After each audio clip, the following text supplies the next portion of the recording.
Wheel of Genre, the show for readers who feel an unnatural and gigantic force haunting their lives.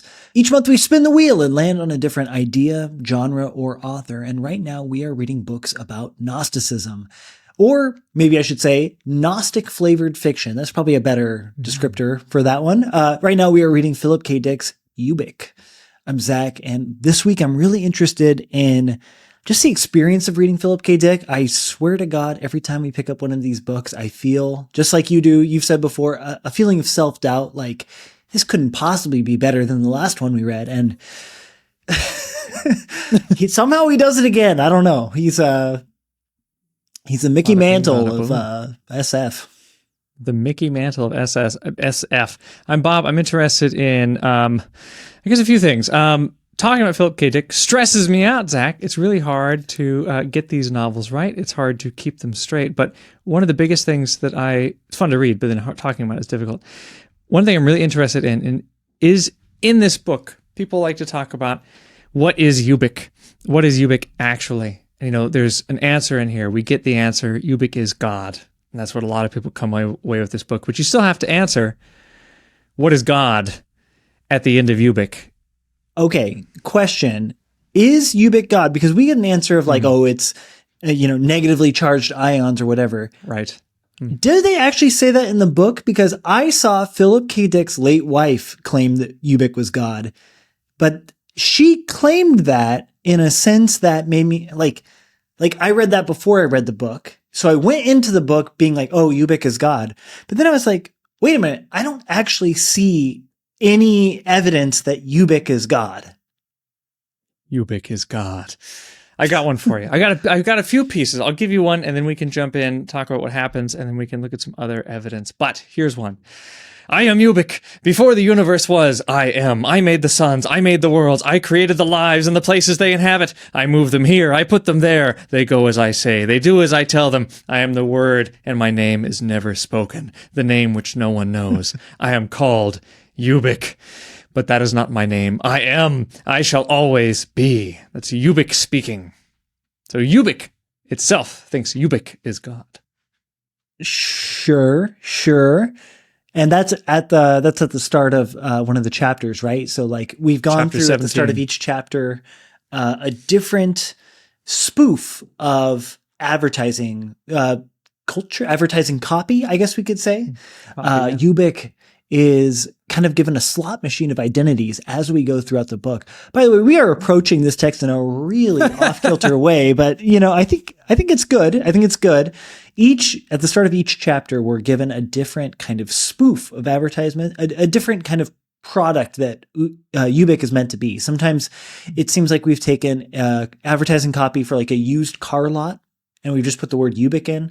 Other times Ubik is like a ballpoint pen. Other times it's a spray paint. Other times it seems to be like a verse from Genesis. You know what I mean? So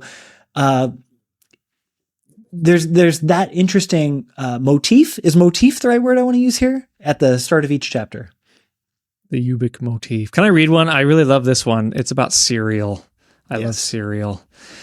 Wake up to a hearty, lip-smacking bowl full of nutrition. I should probably read it in a Genesis voice. It'd be better, actually. Nourishing Ubik toasted flakes, the adult cereal that's more crunchy, or maybe David Lynch. More tasty, more Amish. I love the Amish one. I think is really nice. Ubik breakfast cereal, the whole bowl taste treat. Do not exceed recommended portion at any one meal. And Zach, I think this is key because in each one, it's a motif of mocking copy or really just putting Ubik, dropping it in, as you said, cutting and pasting. But each time it warns you, as many different kinds of copy do, especially medical copy. But this one, it's cereal. Do not exceed recommended portion at any one meal. What cereal box is going to say that? There is always a warning that comes with Ubik to seem to suggest you can only use so much as is natural. You can only use so much as you can handle. It's true. And we're led to believe that taking too much Ubik at any time will lead to death. So, we have this moment of where the person turns to the bottle of Ubik and they think about drinking it all, but they're ultimately held back. But I guess before we continue, what is this world in which Ubik exists? What's going on in this book, Bob? Where are we where we have the opportunity to see this Ubik? Are you saying we should do what the people want, Zach? And do the narrative at the beginning of the episode, which is what people are hoping for, and come to you. Okay. This is a world that I think is extremely interesting. This is one of my favorite parts of the setups. This is one of my favorite setups to Philip K. Dick, is when you die, there seems to be a way to keep you in half-life. And so we meet this Runciter is kind of a really rich guy. He's involved in different telepath in different companies that use telepaths for different reasons. But his wife, who runs the company, she died. She is on in cold pack, as they say, and she is in half-life. So he can essentially go to this moratorium, wake her up, and have a conversation with her. But she's kind of in and out of consciousness. We don't really know what's going on with her body exactly. How decomposed are these people? It seems like they're just communicating through speech only. But she revives. They try and figure out something that's going on. Another telepath has been murdered. So we get into a kind of, what would you say, a counterintelligence story. It's almost a thriller because we have this crackpot group of great, I was going to say psychopaths, telepaths and anti-telepaths, and they're going to go and figure out exactly what is threatening Runciter's company. So he's hired all of these people. So that's essentially the story.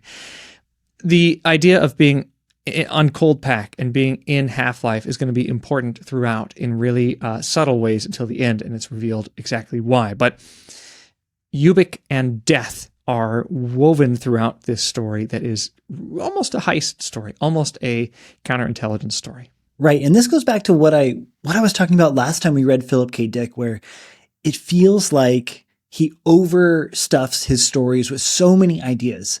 I mean, we haven't even talked about the meat and potatoes, core of what makes this story interesting and fascinating and horrifying.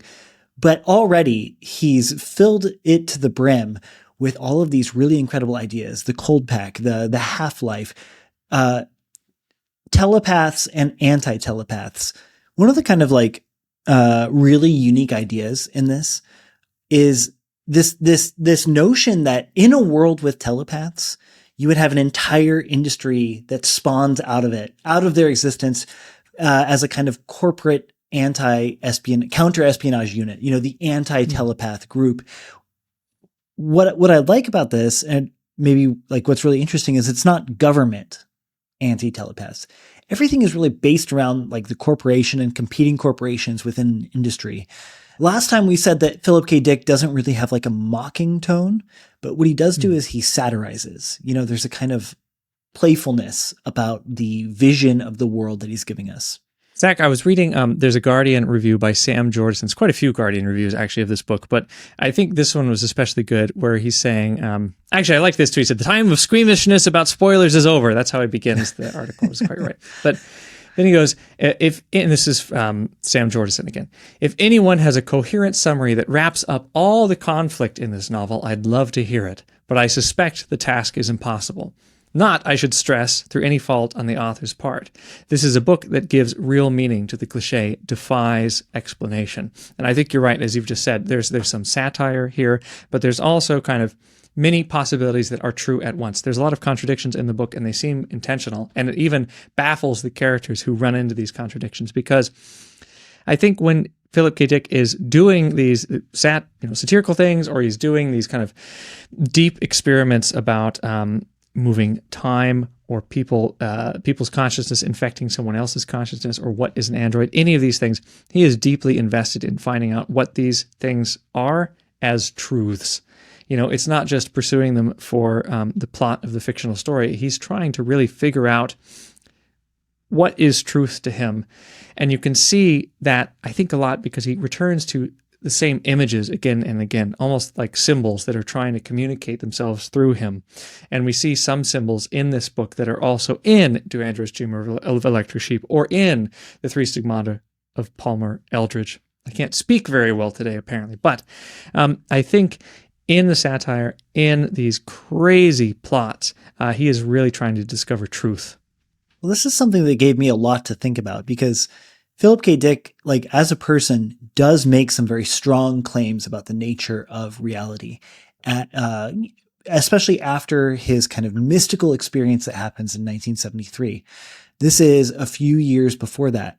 But it really got me thinking, what does it mean for the status of those mystical revelations, the content of which is like, okay, basically he thinks that kind of a version of the Gnostic myth, really. Like there is a good God who is inaccessible to us, or maybe I should say mostly inaccessible to us, but then much more close at hand is a kind of evil creator God who has created the world around us and has kind of trapped us here and is constantly making alterations to the world around us in ways that most people don't notice, but if you really pay attention, you can see how the world is changing.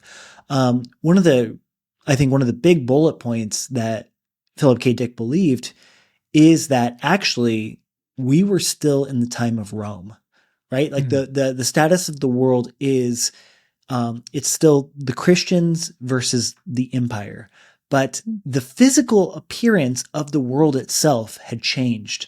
The forms of things had changed to be later and later technology, but actually the status of it is history had stopped at that moment in time. And it's really interesting to me, like I guess I'm saying I don't know what to make of it when the things that he actually came to believe as a true statement of the ontological nature of reality 10 years before he's writing these insights into his science fiction. Is that the final nail in the coffin of the truth claim? Like, oh, it can't be true because you were writing about this before your mystical experience. So clearly you must be schizophrenic or something. Or much more radically, does that make Philip K. Dick into a kind of a prophet? You know what I mean? Like, can we elevate these books to the status of prophecy if all in all they anticipate the kind of revelation that he experienced a decade later? That's, I think when we start reading the exegesis, which we will do in 3 weeks, I think so, when we start doing that, of course we can't say, okay, this is the key that's going to unlock everything, but I think we can see the long path that he's on trying to figure all of these things out, because he's dealing with his fiction and that. He's also dealing just very straight up with whoever's reading it, what he believes and what is happening to him. He's trying to define it. He feels almost, he's an Episcopalian.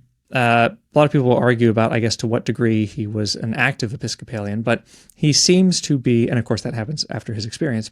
Anyway, he feels like a theologian in some ways because he's really trying to figure something out. Mercer in Do Androids Dream of Electric Sheep, it seems to be he's leading people towards a inauthentic yet authentic religious experience. Here we have Ubik. It seems to be an inauthentic yet authentic religious experience in a way. It's a way that saves you because it can keep you alive, even if you are dead or half alive. But I wonder, could we relate like the idea of Jung and the God complex? This idea of kind of something that is guiding you towards individuation in the right path, something that is putting you towards a self-truth, a Gnostic kind of truth, a gnosis going in and finding out a truth that is concealed in the universe, but somehow, as you said, maybe we have some kind of connection to the real God outside of the demiurge, and that we can get that information through gnosis. I don't know why I keep pushing at my stomach to mean gnosis. I'm not sure what that means. That must be some kind of thing. But I wonder, in Ubik, if this is Philip K. Dick's trying to figure out what gnosis is and what is the truth, is Ubik going to be more trustworthy than when we read the Three Stigmata of Palmer Eldritch? Because that also feels like a God complex, right? It's something internal to us that not co-opts our unconscious, but kind of is in there and seems to be kind of pulling some levers and trying to get us to go towards something as Jung's God complex might. I wonder if Palmer Eldritch is more inauthentic or is like the evil demon that is trying to trick us and is kind of a fake gnosis, whereas Ubik, I can't really tell if it's a fake gnosis, but it feels, again, both authentic and inauthentic at the same time because it's cloaked in copy. It feels like advertisements. I feel like Jory is the real counterpart in this book to Palmer Eldritch and the Three Stigmata of Palmer Eldritch. In Palmer Eldritch, what you have is a kind of cosmic being that seems to hitchhike along with your mind and ultimately draw you into a world of illusions. You're inside Palmer Eldritch's world once you take the equivalent of the Eucharist. Choosy. Palmer Eldritch. Choosy. Yeah, the drug Choosy. It tastes terrible. In this book, what you have is, you're in a half-life experience. So, imagine yourself being on the very brink of death, and they've put you on ice. You're not dead yet, but you're so close. That's a very solipsistic experience. You know what I mean? That is an experience where it's just you and you're kind of dreaming through the world. And, we have this incredible moment.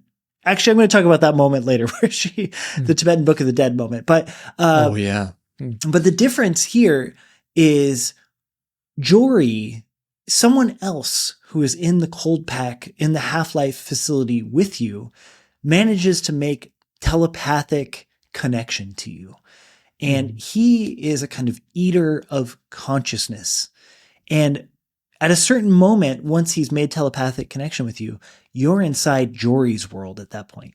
So in both cases, you're inside of a false world, a world of illusion, and there is something malevolent there that is in control and ultimately wants to harm you.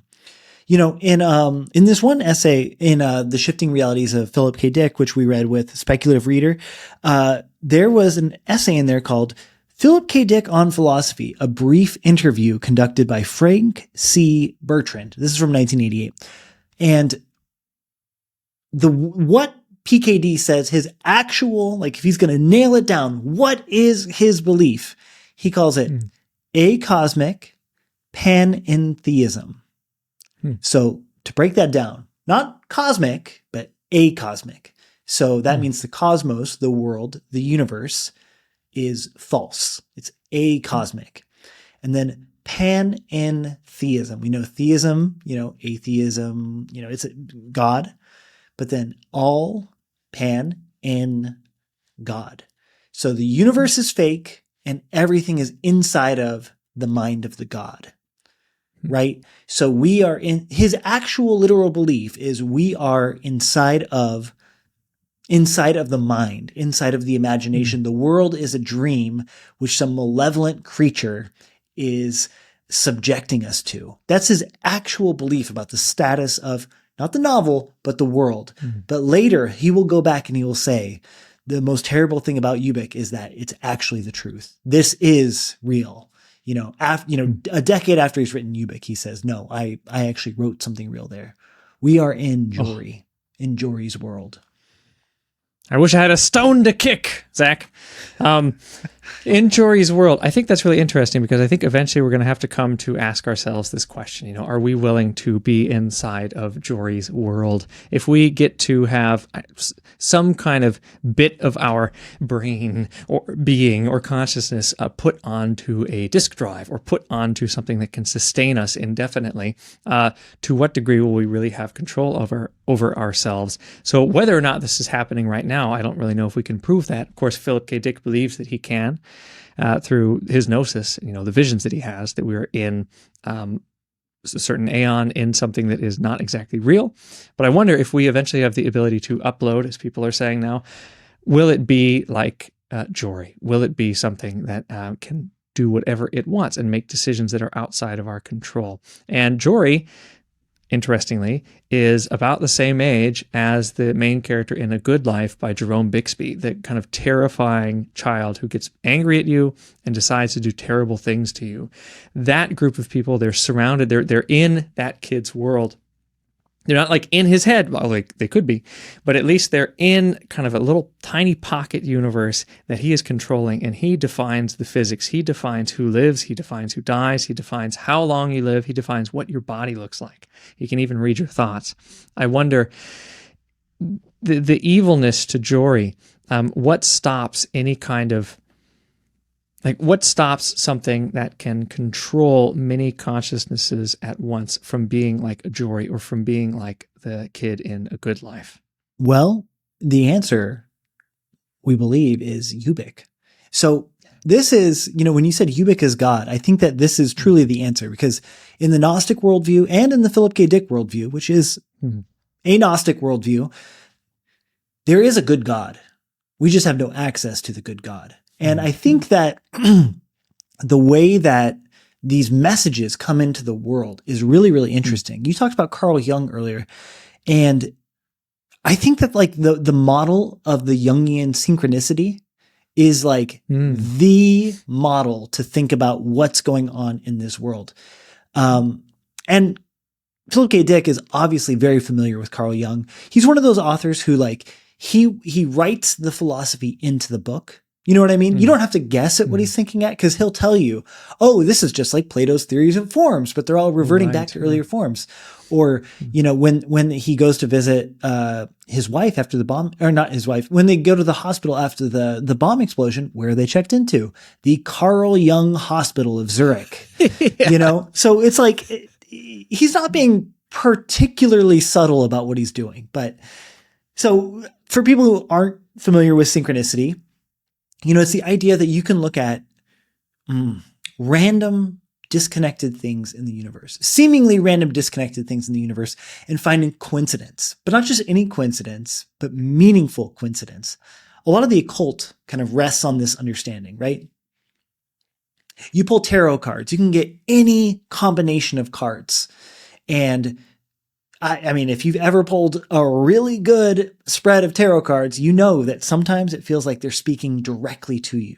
Yeah, they're just symbols printed on paper. But if you know what the symbols mean and you're like, oh my God, this thing is, you know, absolutely, you know, one time I will say, I pulled a tarot card spread and I just pulled 2 cards, and they were an extremely meaningful set.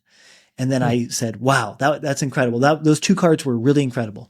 The next day, from a separate deck of cards, I pulled those same 2 cards. And I know the chances of that happening are astronomical. I looked it up. It's astronomical. So that's the kind of thing that I'm talking about with synchronicity, right? You have an incredible coincidence where you're just like, wow, not only is that meaningful, but that spoke to me. It's as if the universe itself is passing me a message. Okay, so how do we connect this to the book now? You know, they go into all these moments of like pure schizophrenia, right? Where it feels like the advertisements are talking to them. They go into the bathroom stall and it says, I am alive and, you know, you are all dead is what the graffiti is written on the wall. And I think, you know, you go to a bathroom stall at any given moment, there's a lot of things written on it, but very rarely do you look at a piece of writing and be like, oh, this message was actually intended for me.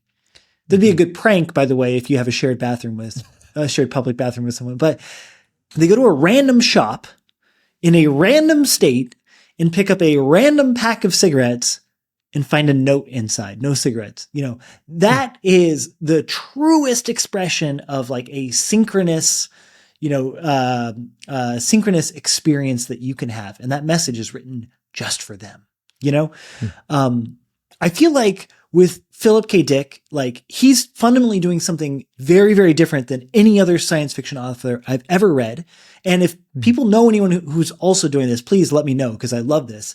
I feel like Philip K. Dick is not the kind of SF writer who looks at the world and says, what would it be like if this situation were true? Or if this technology existed? How would the world look? Philip K. Dick is looking at the world and being like, okay, let's say this like occult or mystical belief were true. What would the world look like? If this philosophic notion, if Plato's theories of forms were real and it stopped working, what would it look like? Philip K. Dick is like, it's not science fiction. It's basically occult fiction. It's mystical fiction. I want to come back. I've got a question for you, but I want to come back to the idea of Plato's forms degrading. I think that's such an interesting idea in this book of these, you know, the form of the bottle, and then the form must go back to its earlier form and keep going further and further back to like the 1880s version. But something you were just saying, I want to go to first. So I've got a note written down, Zach, so we can come back to it. All right. We were saying that there are different symbols perhaps in this book. And I think including the synchronicities, you know, speaking to us, trying to make connections to us, and that being kind of the thing that leads these characters to gnosis, or to, in this case, just finding out what mystery is going on, finding out the falsity that they're trapped in, these communications. Someone is trying, someone is looking out for them, someone who's connected to another part of the universe or another universe. But I'm wondering too, in a connection between this book and To Android's Dream of Electric Sheep. Mercerism, one of the things that you have to experience in Mercerism is to be like Mercer, to go up the hill. Even though people are throwing stones at you, even though it's really terrible, you have to keep walking up the hill. In this, when Pat, who is someone who is a, what would you call her, like kind of an anti-telepath who can also make you imagine that you're going back in time, but seems to actually make changes. Anyway, she has a power, and then within this fake world, it's unclear exactly what her power is because it's now become an illusion, but it still works. Anyway. 50% telepath, 50% X-Men, 100% sadist. Yes, she's 100% a sadist, and she is gleefully trapping these people. There's someone else who's behind it, but she is sure that she's trapping these people and murdering them one by one, even though they might already all be dead. She is forcing them to go up the stairs, and it's so difficult. She's done it already, I think, to 2 or 3 characters, and then we are with was named Joe Chip as he is trying to go up these stairs, and it's horrible. And she's just saying you're walking towards your death, and you have to keep walking towards your death. So having things communicate synchronistically, having them communicate through synchronicities, I think is really important in Philip K. Dick. I think also this idea of going towards death or going up towards a hill, some kind of religious experience that happens in many of the books of ascending somewhere, also feels very Gnostic, ascending towards truth. But here it feels illusory because it's Pat making you do it. Sure. Well, it's not, half the time when you think of ascent, right, you think of, oh my God, what's the word? Apotheosis, you die and then you ascend to become one with the gods. You know what I mean? Like kind of a positive, kind of feel good thing, right? Like most Western religions have this notion of whoever the worshiped one is. At one point, maybe they were human and then they went up into the sky. But what you're saying about Mercerism and what you're saying about the staircase scene is really true and distinctive. You don't seem to ascend without significant pain. And it's not just like pain like, if I climb a mountain, my feet are going to hurt. Sure. No, this is, you are going up and you are being tormented by people. There is an agent causing you pain. And it seems like if you stop at any point, you lose, right? Like the stakes, I wasn't even, in this book, I wasn't even really clear what the stakes were, right? Why was he so certain that he could not just curl up in a ball, at the bottom of the staircase? Why did he have to get up and lay down in bed? It wasn't clear to me, but I was 100% there with him. Joe Chip. Keep going, Joe Chip. Joe Chip, man of stairs. Do you think, let's come back to the Plato forms for a second, because I think this relates, whether or not this experience is genuine, whether or not genuine, I guess, whether or not it actually matters. Are you just being forced to go up for no reason? It reminds me a lot of Voyage to Arcturus, where there is a lot of kind of trials of, what is his name? Maskell. There were a lot of trials for Maskell that he had to go through, and then we find out, most of these trials are kind of false. They're kind of illusions that you go through to kind of peel back the scales from your eyes, or to know that they are illusions. However, you don't really learn something from them. You just learn that lots of things are false. I wonder, in this, where there is an agent causing you pain, where they want you to be doing these trials just to torment you, is this related? Like, why pair this, being stuck in a false reality, going through what the demiurge wants you to do? Why pair this with the idea also of the degeneration of forms, the degeneration of reality? While we are like on the hamster wheel of the demiurge, why are the things that should be more permanent also regressing? There seems to be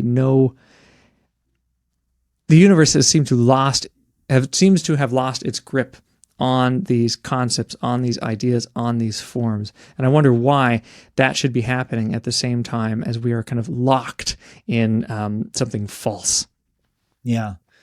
I kind of got two things I want to say about this. One, more so about Dick as a writer, and the other maybe more kind of like an in-universe thing going on. But I'll say this is about Dick as a writer, which kind of keeps on hammering the drum of him who wants to just stuff everything into a novel. To me, it seems like he's the kind of person who feels the spark of inspiration and says, yeah, what if the form of the cell phone kind of deformed into, well, I don't know, would this turn into an iPod Touch, or would this turn into like a, or would it turn into a writing pad? I don't know. But you know what I mean? What if the older forms are inherent within the things? And then he says, okay, I need to find a way to include this in my story. So I'm just going to shove it in there and find a ham-fisted explanation. I think there's a lot of that going on with it, and I think that's totally fine. I don't come to Philip K. Dick for airtight, novels, for airtight explanations of anything. But I think that there's another stylistic thing going on, which is the aporeia. So, like in Socratic dialogue, in Plato's works, for the early ones at the very least, the ones which are said to be closer to the actual conversation style of Socrates, what he's going around and doing is he's basically going around and pestering people who claim that they know things, and then asking them more and more questions. A person says, it's actually more beautiful to have this rather than that. And he says, well, what is beauty? And they say, well, beauty is X. And he says, well, if beauty is X, doesn't that mean Y? And they say, oh, no. Well, then beauty must not be X.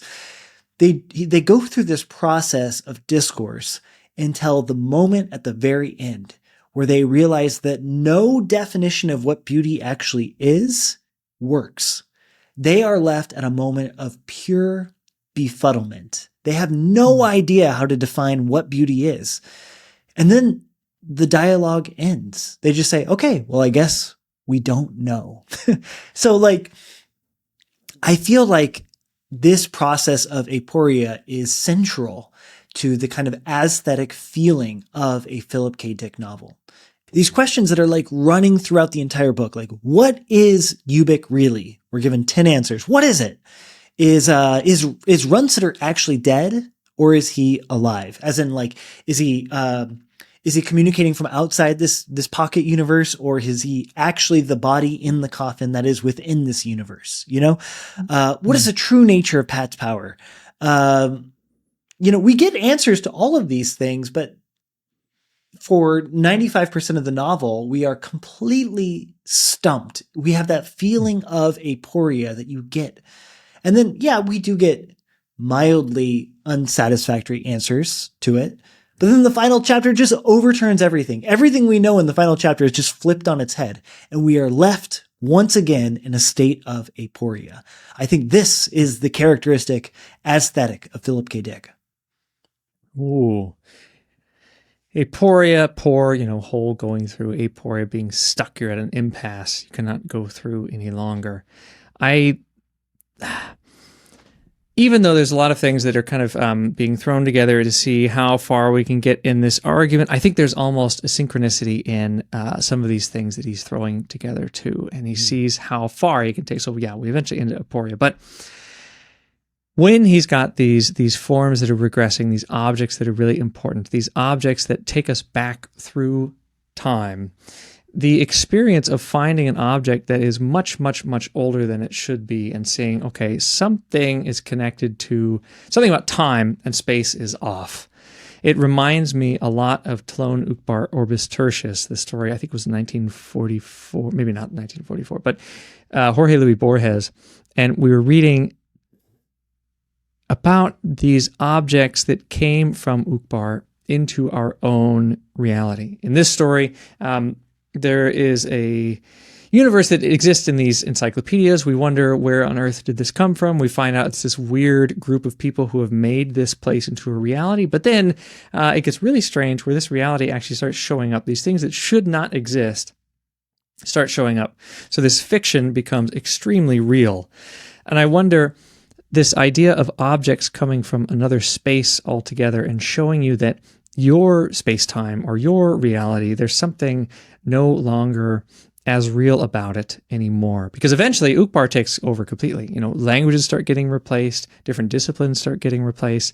And here, as Jory, the character you mentioned earlier, who's kind of the consciousness eater, this weird entity that people become a part of, Jory is trying to keep the objects safe. He's trying to keep them stuck in their real time, but he loses their grip on them and they get further and further and further away. The idea of things no longer being part of your time and also coming from a different space seem to be similar in a way to me that looks again at Gnosticism, an idea of proof that something is not really as true as it seems like it should be. Not even just little objects, but the very idea of the object, behind the object. Plato's forms are no longer where they should be. It's like, I'll work off that kind of, what would you call that cliche that like a fish doesn't understand it's in water. If you're a fish and you spend all your time in water and then suddenly you see a dry cracker at the bottom of the ocean, that tells you, not a soaked cracker, a dry cracker, that tells you that not only is there something incomplete about your model of the universe, but it's like an outside object that should not exist by the laws in which, you understand how the world works. In a world where everything is wet and salty, briny. It's pretty horrifying. I feel bad for that fish. Yeah, I don't know.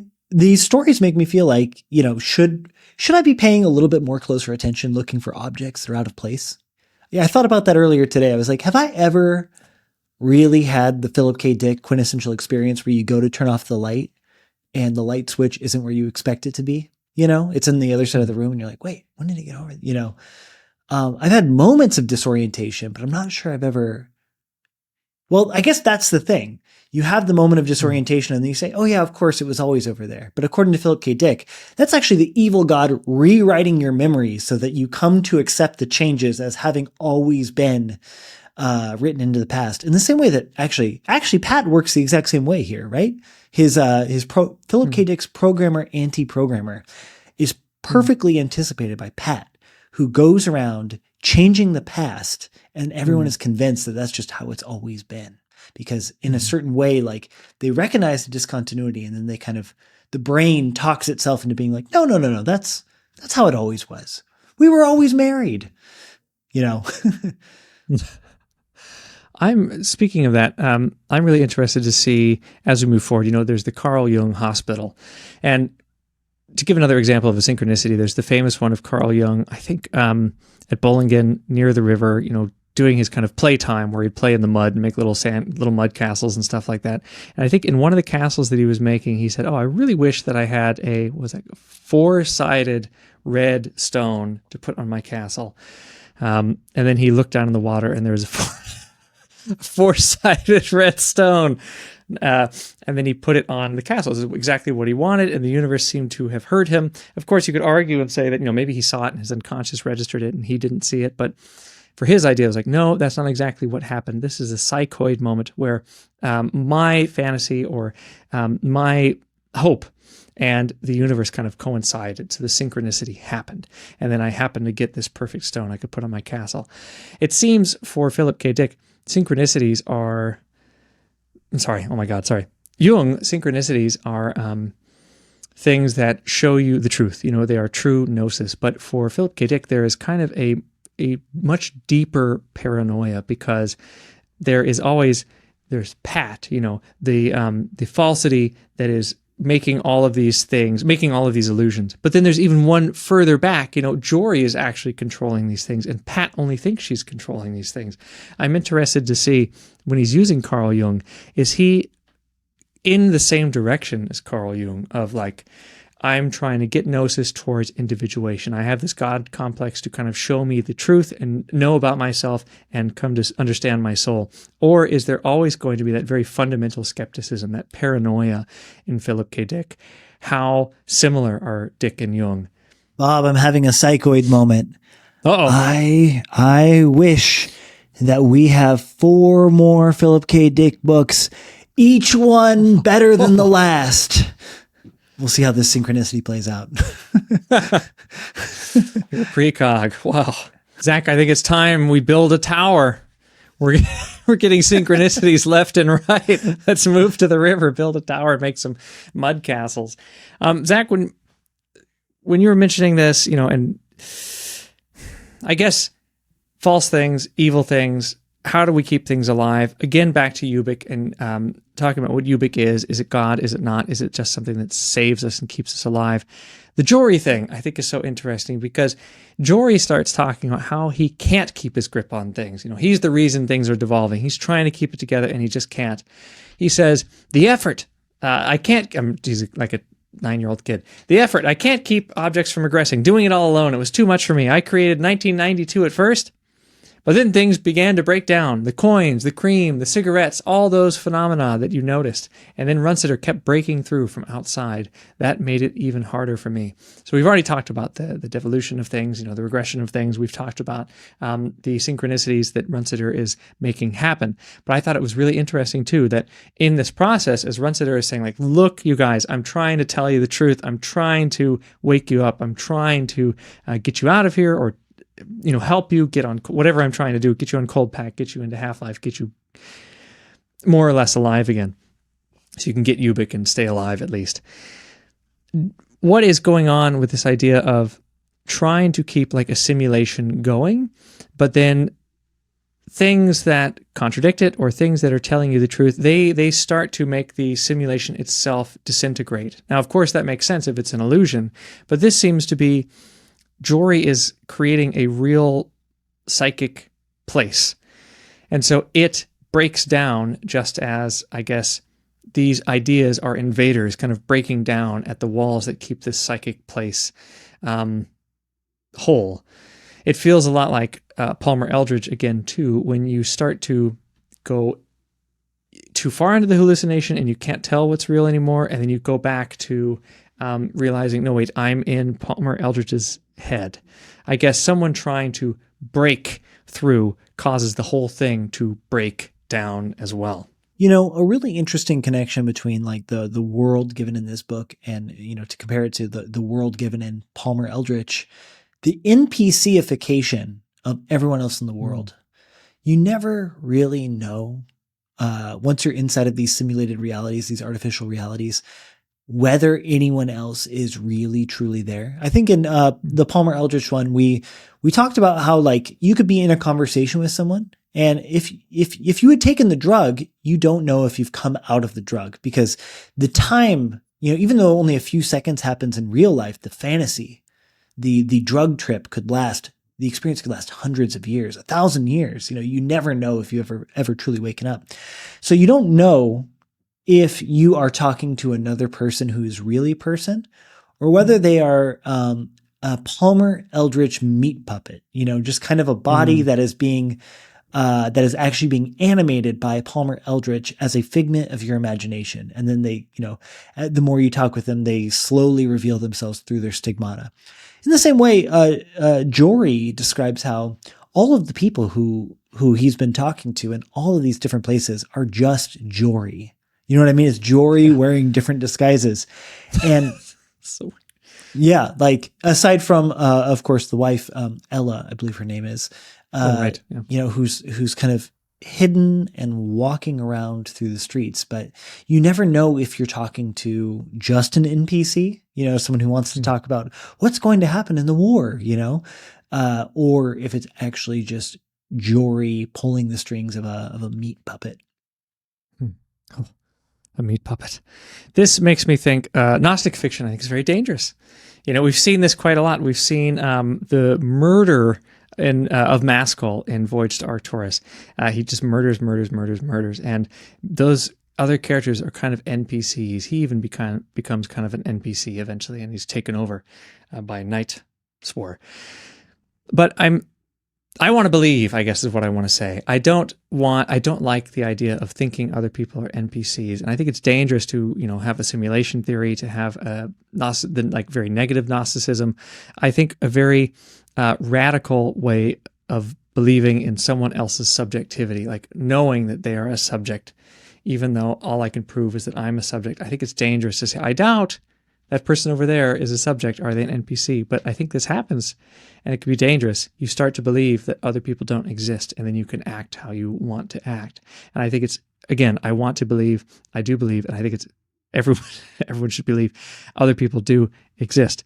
But I'm curious in Philip K. Dick and thinking about what Ubik is, what these things that are the good things, because a lot of things are lies, a lot of things are false, but there seems to be fundamental good things too that we can use. Whether or not Ubik is a fundamentally good thing, as you said, it's Ella making it. It's not Jory, and it can stop Jory. It's like the one, it's silly throughout the book, of course, but it's like the one thing that can stop Jory, who seems to be evil. It's made by Ella. And it's said that, it says this. It took her and them, these other people who are these other half-lifers who Jory threatened. It took them a long time to work together and to do it. It's not exactly available yet anymore, but if you can get it, it can fight off these evil things, whatever they are. So going from this idea of, am I stuck in a simulation? Am I stuck in Gnosticism? Something is bad. I'm in the Black Iron prison. I need to find out that something is not true. There seems to be kind of a quaintness, kind of weird, like almost absurd, but even capitalized, like it's just a product that you buy. But there seems to still be something holy or something sacred, something that can help you out of a trap and to show you reality. And I think when Ubik is described, it's omnipresent, it's ubiquitous. That's what it's called, ubique or Ubik. It's ubiquitous. It's everywhere. It makes me feel like Philip K. Dick's relationship to his own writing.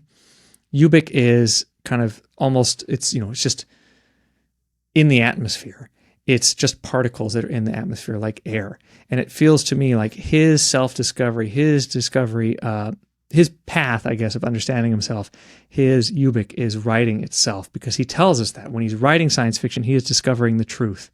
And to me, it feels like whether Ubik is God or not, it is at least his pursuit of the God complex in real time. I am writing, I am discovering the truth through writing, because I am in the atmosphere of fiction.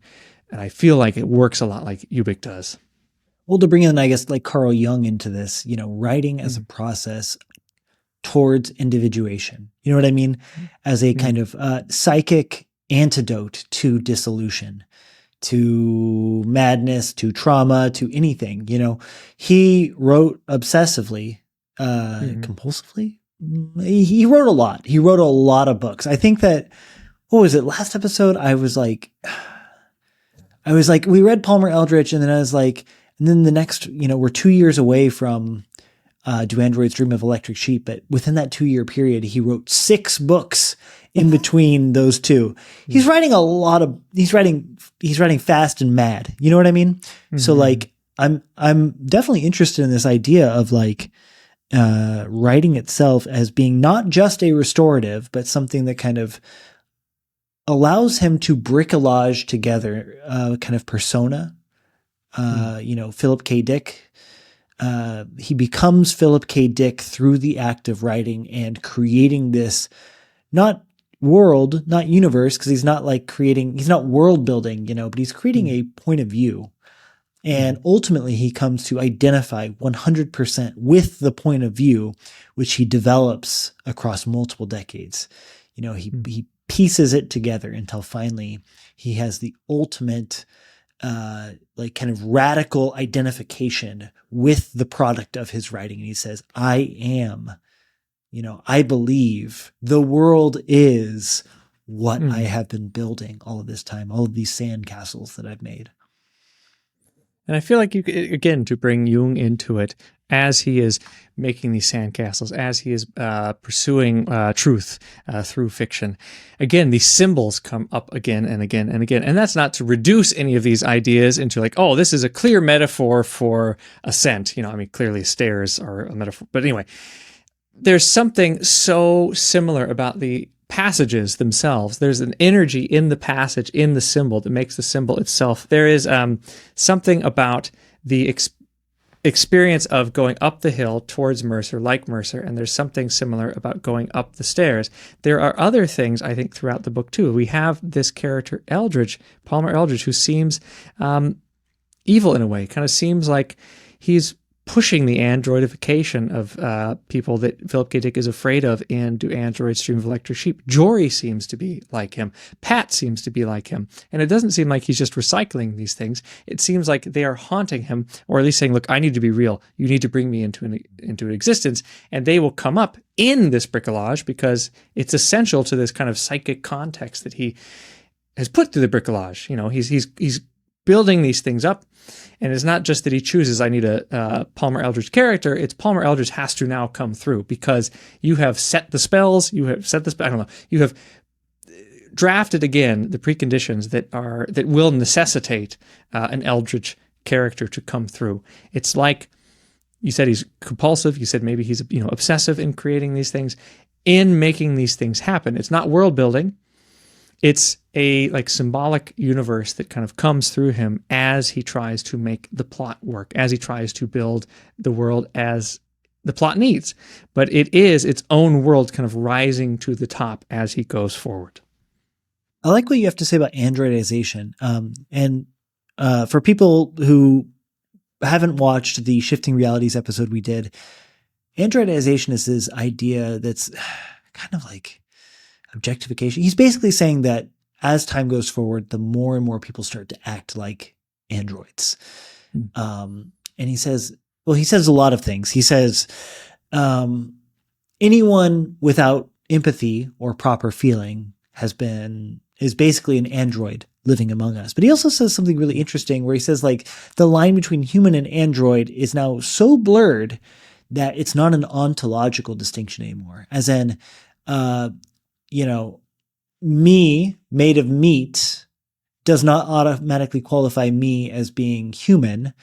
ChatGPT made of bits and boops and metal and disk drives does not automatically qualify it as being an android. Actually, it's all about the way they engage with the world. You could be a human who is just a total empathyless, visionless, imagineless NPC going through the world, and you would be an android, according to Philip K. Dick's rubric. Likewise, he could imagine a kind of AI system that when it sees an old person crossing the street with a lot of groceries would say, oh, I should help that person, and would help carry their groceries across. Not for money, but just out of kindness, out of empathy. He's imagining that this kind of thing could exist. That AI system would be more human than the empathyless human. So it's not ontological. It's not what we're made of.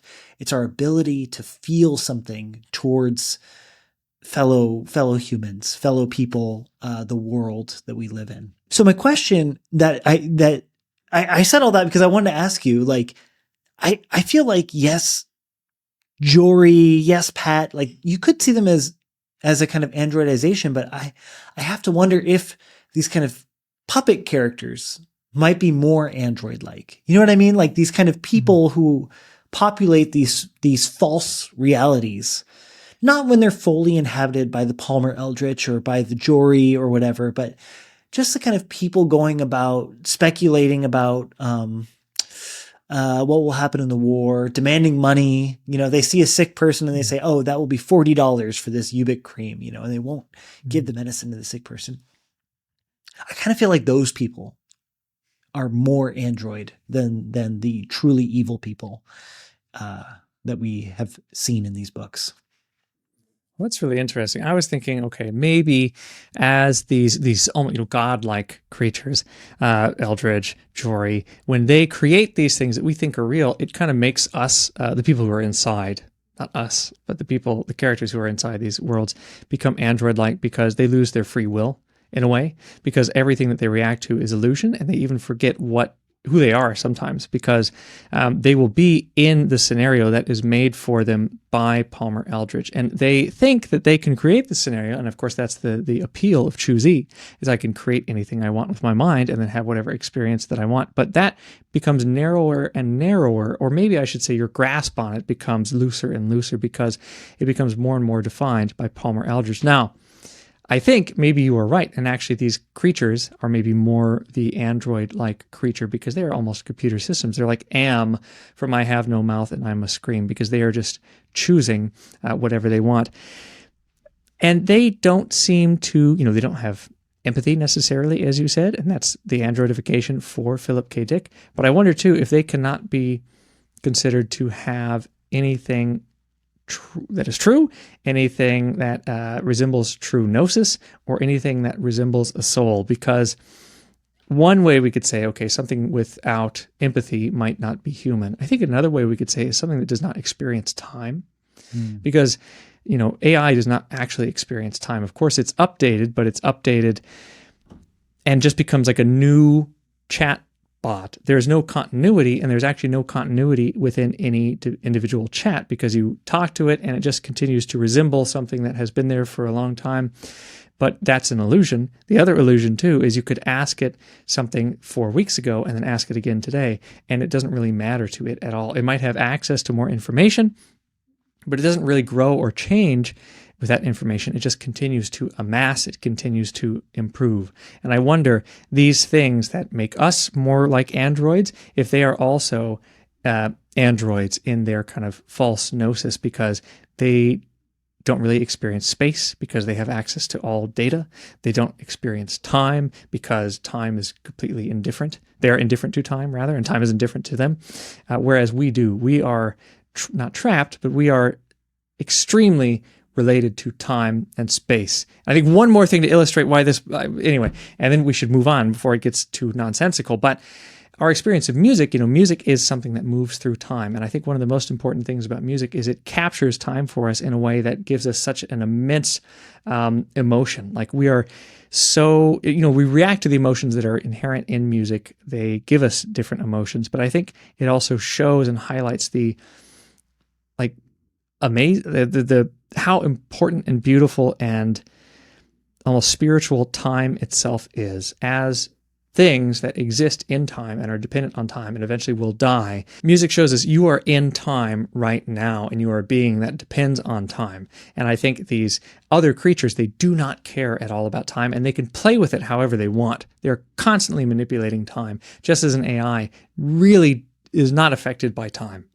Time is really essential, not just for Philip K. Dick, but for this book. I mean, Philip K. Dick believed that time had stopped. Actually, I believe he believed that Christ returned, and then time stopped, and then branched off into multiple different realities after that happened. But time was essentially frozen in place, was what he truly believed. In this book, time is huge. Time is everything. And time is approached in several different ways. I guess 3 ways. I think I can nail down 3 different ways that time is approached. One of which is normal moving time as it can be affected by pat. So time as a straight arrow that occasionally loops.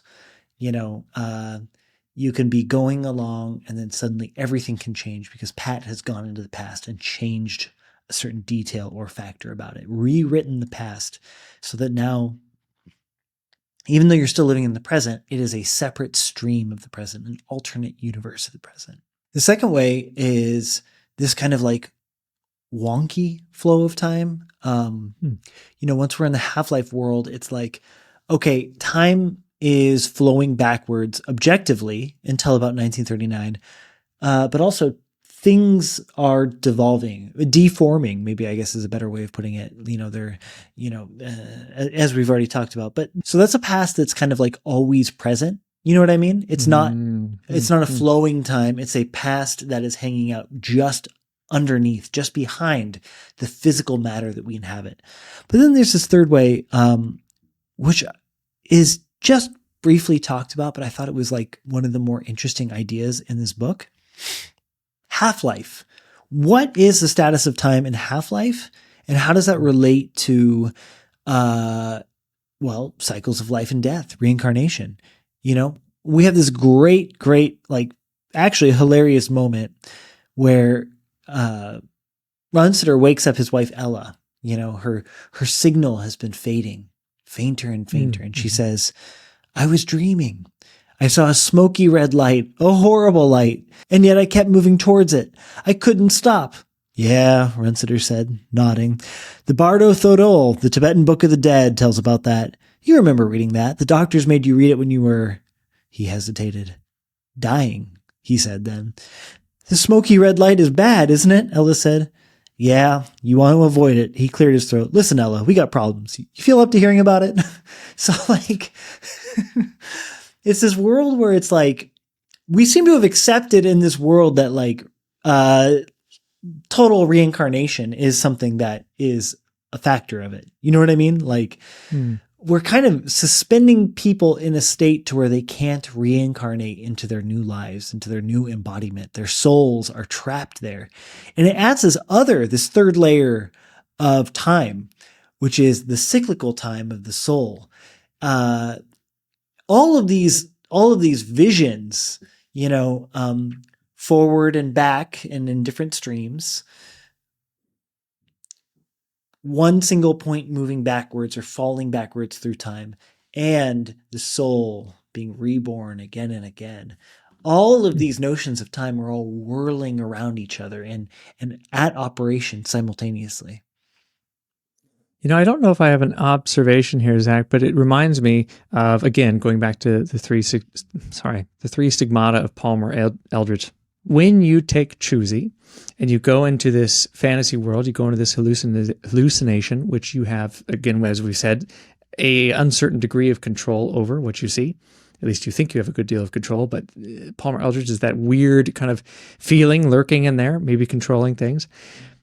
You don't know how long you're in there, and you can be there. You could be hallucinating for maybe a few minutes, but your experience in that hallucination could be years, could be centuries even. And at one point, the characters are saying, okay, if we're in this hallucination together, you could just become a stone and not have to even consider anything that's happening. You don't have to suffer being stuck and being contemplating that you're stuck for 1,000 years, because you become a stone. You don't have the ability to contemplate. You just exist there for many, many, many years.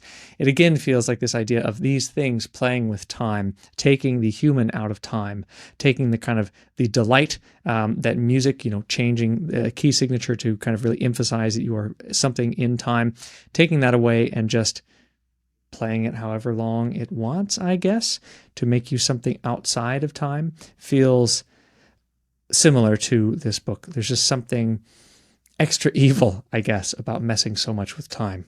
Well, it gets back to, what you were saying about music and kind of like human experience. We are nothing without the time that we move through. Our lives are bound and dictated by time and measured by time. If you start messing with time, you're not really, you've kind of struck something deep at the core of what it means to be human. Okay, well, I think we're reading Radio Free Albernuth next. So. Yeah, and that is supposed to be an early draft of Valis. I'm not really sure what's going on. I'm hoping to learn more about it as we read it. And then we are doing the 3 books in the Valis trilogy, followed by the exegesis. My God, we have a lot of PKD up. And it's going to be an incredible run. So, yeah, I'm looking forward to it, Bob. I'll talk to you later. We're going to be busy boys. Talk to you later, Zach.